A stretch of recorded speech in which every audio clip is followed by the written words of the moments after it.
Hey, you've bought some lands? Or you plan to? You also don't know much about them? Then this video might be just for you. Here we have the world map where we can see the shrines and alliance buildings. Now, in this world map or game map, if we click on the boxes to the right, we can see that the map is divided into many little tiny squares, and these squares are called lands on the map, but I should say on the lands because there's where it's going down to. Monsters and resource nodes can spawn, and their level will be different based on the land level. So if you want some chunky nodes and monsters to match your strength, you'll need to find a high level land. Most of these high level lands are in the middle of the map where the Congress and A1 shrines can be found. If we click on a land, we can see that they have an ID and a level. The ID shows that the land is unique and it can be used to find a specific parcel on the map. And the level, which is dependent on the development points of the land, is used to filter which land has more development points and which has less, or just to flex around who's got a purple land and who doesn't.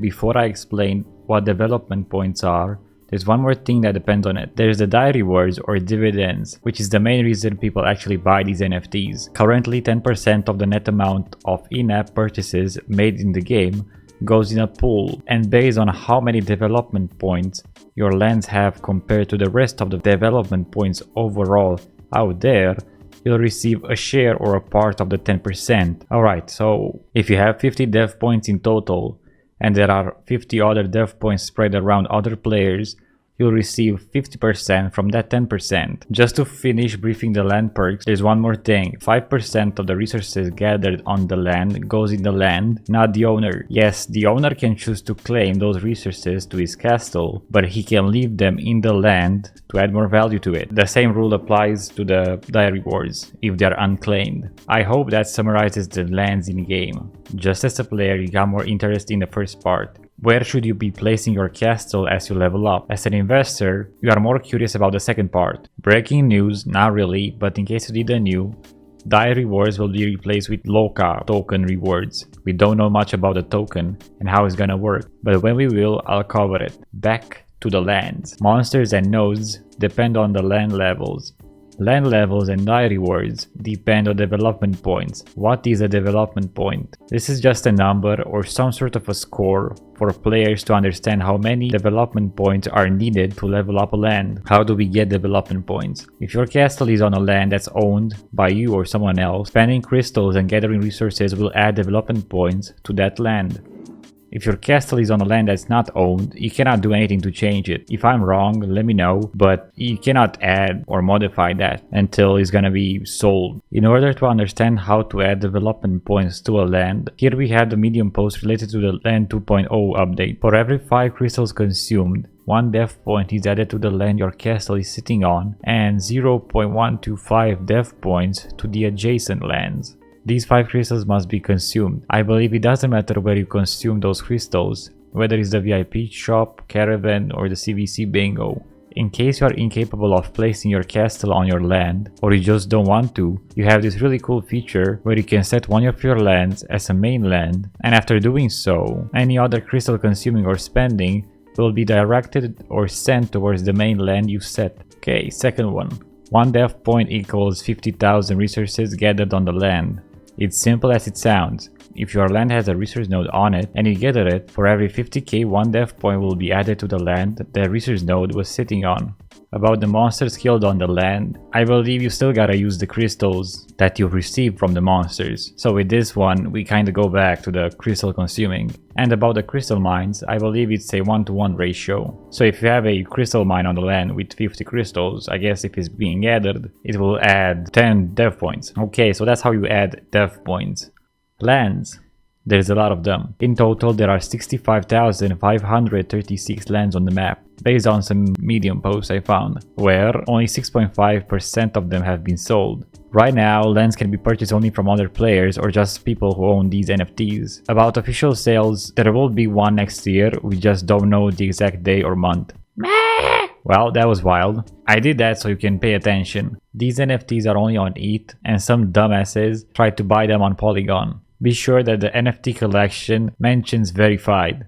If you have no clue or you are still lost, Please ask N+ in the Discord server. Alright. Okay, but how many development points are needed to receive X amount of dye? Dye will be replaced by LOKA. Also, dye rewards are volatile, and they depend on the purchases made in-game. Right now, the dye rewards are not the best reason to jump into lands. Who knows, maybe lands will become more valuable after dye gets replaced by LOKA. Maybe I'm too much of a doomer, I don't know, but they can also turn around. So I took 2 lands, one level 6 and one level 7, and I compared their dye rewards for a period of 10 days. The development point difference between the two is only 1 million. You can see the daily rewards for each land in the green boxes. The numbers above them are the total amount of dye accumulated since some time. I got no clue because I didn't check. Oh, forget about it. I assume, based on these numbers, that a land with 600k dev points will give you at least 1 dye per day and more when there's CVCs, events, updates and whatnot. If you want to check more, visit NFT Bank. What land should I buy? Yes. Questions. Well, I don't know. Are you playing the game? Is your account maxed? There's a bunch of questions with a bunch of answers. Don't get me wrong. I would love to help everyone, but these are just complicated questions, even though they seem simple, you know? But I will talk about some questions I received recently. Why my land level decreased? I mentioned these development points are more of a score, because in the end this land system is a competition. That land can be a 7. It's gonna go down to a 5 or 4 in a year, or maybe even earlier, if the land is not in a shrine area or some place that people will randomly place their castle and farm or consume crystals. Also, are you playing the game? How many friends or alternative accounts you got in order to stay in the competition? If you are the only one who will farm your land, both gathering resources and consuming a lot of crystals daily, you'll probably have a hard time later on. This is also a pay-to-win game, so if you are free to play, I really believe, even though I kind of have some setbacks, I really believe that you'll have a really bad time trying to level up your land unless you have a really good alliance, but even in that case I don't think so.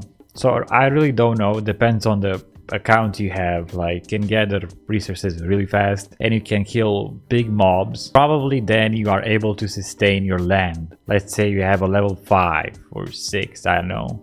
Probably then you'll be able to keep that level in the current way the game goes now, you know? Because this game is gonna get only harder and harder over time. I mean, it's a pay-to-win game, so there's that. If you wanna take care of your land, you need a team. You need a team or a bunch of accounts and a lot of time. This is why there's all these farming alliance getting formed. Like, doing it solo is not really gonna do it. I hope that helps somehow. Is worth buying Congress lands. We know something for sure, that these lands will be always farmed 24/7, but we saw earlier the difference of current dye rewards between a 6 and a 7. These lands are stupid expensive, and you got low chances on buying a 3x3 for a fair price. You might be lucky just to buy one land, and as I've said earlier, like, when you consume crystals you kind of want a 3x3, right? I guess someone who doesn't play it can just buy one and forget about it. Oh, forget about it. But things change, updates happen, who knows what else.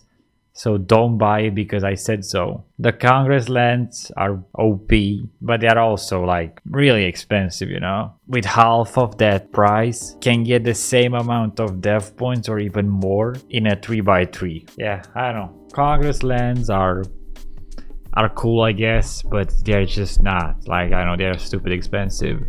And the thing is, that's not gonna change. Like, no way. Cool. I hope this helped you understand how lands work and answered a bunch of questions. If I missed something, let me know. On another hand, the chest openings are delayed because N+ has to fix some stuff in the game.